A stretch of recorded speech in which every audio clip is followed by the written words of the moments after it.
next after designating Antifa? Well, we know that we're going to designate too, but we're going to look at the people that funded Antifa, see who they are, where they came from, and why they did. Have you seen Portland at all? Have you taken a look at what's happening in Portland? It's, I mean, it has been going on for years. It's just people out of control, crazy. We're going to stop that very soon. We have to get rid of a couple of other problems first. We're going to get rid of the problems in Memphis where you can't even walk a block without getting shot. We're going to get rid of the problems in Chicago. Chicago's a great city. We have to save it. We have to save it. I told you I had the head of the Union Pacific Railroad in my office, and I said, so what do you think? You go to every city. You have railroads in you are the biggest railroad, beautiful railroad. He's a great guy. I said, what do you think? He said, sir, save Chicago. Don't let it go down. Save it.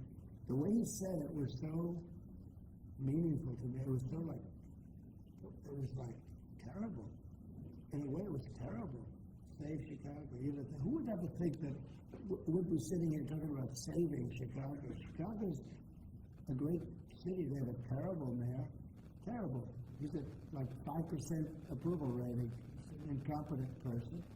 They have an incompetent governor, in my opinion. He's incompetent. 11 people get shot. He says crime is in a good shot.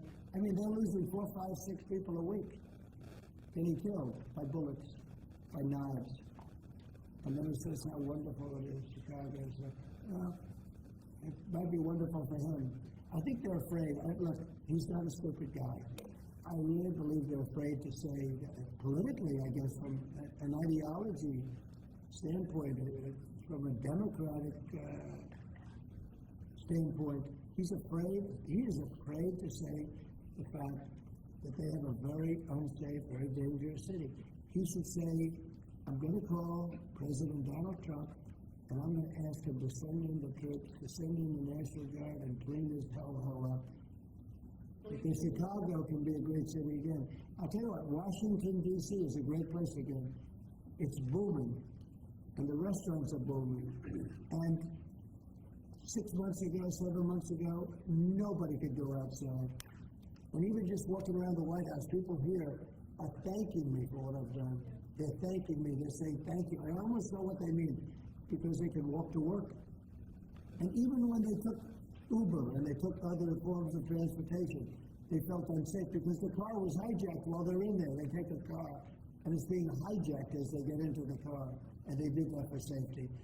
And now we have a safe place. Here we've taken 1,500 people out of career criminals have been taken out of Washington, D.C. And we weren't very nice about it. Chicago, last weekend you had 11 people killed, murdered, and you had 28 shot. And those numbers have been pretty consistent all throughout a period of time, whether it was 4 people, 5 people, 6 people, 11 people, 12 people killed, murdered. And they don't want to spend money to fight crime. And it's not even much money, relatively speaking, it's very little. But we're going there anyway, it doesn't make any difference. We're going to Chicago, we're going to Memphis next, and we're going to clean up the crime in the cities because we have to do that, okay?